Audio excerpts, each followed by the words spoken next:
இயேசு கிறிஸ்துவின் இனிதான நாமத்தில் இன்றைய ஆவிக்குரிய சிந்தனைக்கு உங்களை அன்புடன் வரவேற்கின்றோம். இப்போதும் ஒரு பாடலுக்கு பின்பு உங்கள் சிந்தையை தெளிவிக்கும் ஆவிக்குரிய செய்தியை கேட்கலாம். நிந்தனைகள் போராட்டம் வந்தும் நீதியின் தேவன் தாங்கினாரே. நிந்தனைகள் போராட்டம் வந்தும் நீதியின் தேவன் தாங்கினாரே. நேசக்கூடி என்னில் பறக்க நேசருக்காய் ஜீவித்திடுவேன். நேசக்கூடி என்னில் பறக்க நேசருக்காய் ஜீவித்திடுவேன். நம்புவேன் இயேசுவை, நம்புவேன் இயேசுவை. உள்ளமதின் பாரங்களை மாற்றுகிற உன்னதமான தேவனுடைய நாமத்தினால் உங்கள் ஒவ்வொருவரையும் வாழ்த்துகிறேன். இதனால் நம்முடைய ஆவிக்குரிய சிந்தனைக்காக 1 சாமுவேல் 1ஆம் அதிகாரம் 6ஆம் வசனத்தை நான் வாசிக்கிறேன். கர்த்தர் அன்னாளின் கற்பத்தை அடைத்தபடியினால் அவளுடைய சக்களத்தை அவள் துக்கப்படும்படியாய் அவளை மிகவும் விசனப்படுத்துவாள். இந்த சம்பவத்தை பார்க்கும் பொழுது எல்கனான்கிற மனிதனுக்கு 2 மனைவிகள், ஒன்று அன்னாள், இன்னொன்று பெனினாள். பெனினாளுக்கு குழந்தைகள் இருக்கிறது, அன்னாளுக்கு குழந்தை இல்லை. வருஷந்தோறும் தேவாலயத்துக்கு போகிற ஒரு பழக்கம் இருந்தது. போகும் பொழுது இந்த பெனினாள் அன்னாளை ரொம்ப துக்கப்படுத்துவாள், ரொம்ப வேதனைப்படுத்துவாள். எப்படி அவளுடைய வாழ்க்கையில உனக்கு என்ன இருக்குது, உனக்கு தான் ஒன்றுமில்லை என்று சொல்லி இன்னும் பலவித நிந்தனையான வார்த்தைகளை சொல்லி பேசும் பொழுது வேதம் சொல்கிறது அடுத்த வசனத்தில் அவள் அழுது கொண்டே இருப்பாளாம். கன்னிகளுடைய வாழ்க்கையில் அது அந்த நிந்தனைகளின் பாதைகளை கடந்து போகும் பொழுது அது பெயின்ஃபுல், அதை ஏற்றுக்கொள்ள முடியாது. தாங்குவதற்கு பலன் இல்லாமல் அநேகர்கள் வாழ்க்கையை தற்கொலையின் மூலமாய் உடைத்துக் கொள்கிறார்கள். அநேகர்கள் வாழ்க்கையின் பாதையை மாற்றிக்கொள்ளுகிறார்கள். சிலர் மட்டும்தான் கர்த்தருடைய பாதத்திலே வந்து அந்த காரியத்தை மாற்றிக்கொள்ளுகிறார்கள். யோசித்து பாருங்கள், இன்று ஒருவேளை நிந்தனையின் பாதையில் நீங்கள் கடந்து போகிறீர்களா? கர்த்தர் அந்நாளின் கற்பத்தை அடைத்து வைத்திருந்தார். இதனால் ஒன்றுமே செய்ய முடியவில்லை. பெனினாளுடைய நிந்தனை, உனக்கு என்ன இருக்குது, எனக்கு பார் எத்தனை குழந்தைகள் என்று சொல்லி பலவித நிந்தனையான சொற்கள்.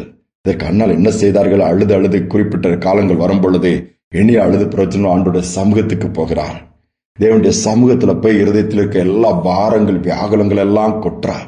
எவ்வளவு அழ முடியுமோ அவ்வளவு அழுகிறார். எவ்வளவு காரியங்களை சொல்ல முடியுமோ, எவ்வளவு பாரங்களை இறக்க முடியுமோ இறக்கி வைத்து அந்த இடத்திலே சொல்லுகிறார், நான் மனக்லேசமுள்ள ஸ்திரீ என்று வேதம் சொல்லுகிறது.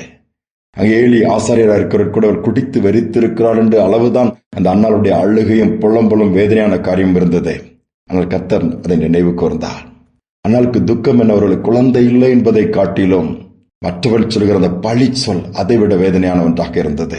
கன்னிகளுடைய வாழ்க்கை அப்படித்தான் இருக்கிறது. ஆனால் அந்த நிந்தனையை கர்த்தர் மாற்றுவார். அண்ணால் போகிறாள், ஜெபிக்கிறார், பொருத்தனை பண்ணுகிறார். எனக்கு ஒரு ஆண் குழந்தை கொடுத்தால் உமக்கு கொடுப்பேன். கர்த்தர் இறங்குகிறார், கற்பத்தை திறக்கிறார். அருமையான சாமுவேல் என்கிற தீர்க்கதரிசியை இந்த உலகத்திற்கு கொடுக்கிறார். எவ்வளவு பெரிய பாக்கியம் பாருங்கள். ஒரு அருமையான குடும்பம் நான் அறிந்திருக்கிறேன்.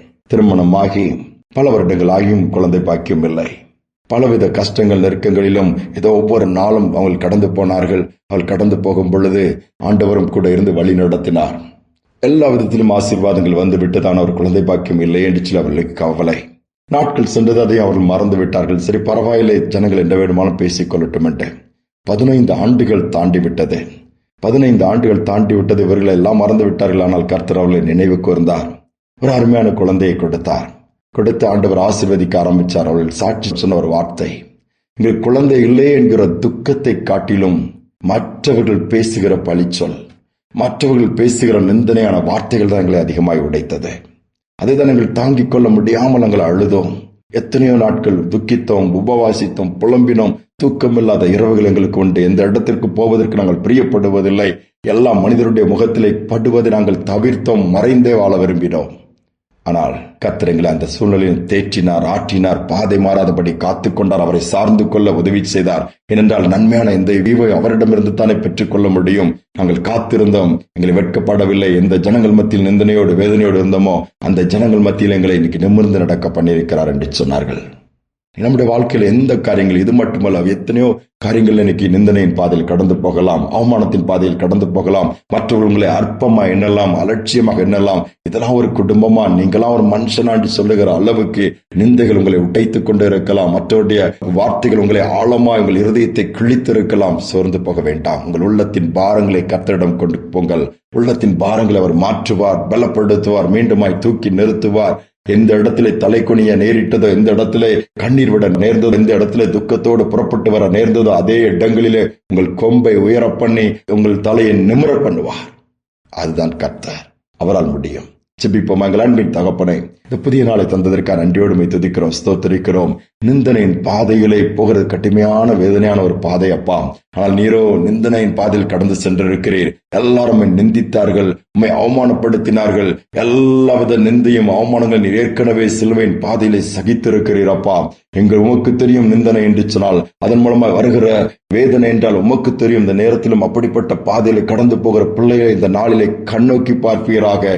எந்த காரியத்தினால் நிந்தனையின் பாதையில் கடந்து போகிறார்களோ, எந்த காரியம் அவர்களை துக்கப்படுத்துகிறதோ, அதில் நம்முடைய கரம் நீட்டப்படட்டும், ஒரு அற்புதம் நடக்கட்டும், கண்ணீர் துடைக்கப்படட்டும். வேதனை மாற்றி பிள்ளைகளை தைரியப்படுத்தி வலதுகையை பிடித்து சொல்லுங்க, நான் உனக்கு துணை நிற்கிறேன், பயப்படாதுன்னு சொல்லி தொடர்ந்து ஓட உதவி செய்யுங்க. நிந்தைகள் மாறும்படியாய், வேதனைகள் நீங்கும்படியாய் அற்புதங்களை செய்யுங்கப்பா.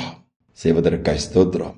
உண்மையே நம்பி சார்ந்து கொள்ள உதவி செய்யும். இந்த நாள் முழுவதும் கரம் இருக்கட்டும். துக்கங்களை நீர் மாற்றுகிற நாளாய், சந்தோஷத்தினால் நிரப்புகிற நாளாய் மாற்றிக் கொடுங்க. தைரியப்படுத்துங்க. துதிக நம்மை ஏற்றுக்கொள்ளும். இயேசுவின் நாமத்தில் பிதாவே, ஆமேன், ஆமேன்.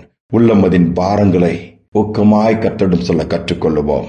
கர்த்தர் அதை கவனித்து பார்ப்பதோடு மட்டுமல்ல, கேட்பதோடு மட்டுமல்ல, காரியங்களை செய்து கொடுப்பார். இந்த சிந்தனையோடு இந்த நாளை தொடருவோம். மீண்டுமாய் நாளை தினம் சந்திப்போம்.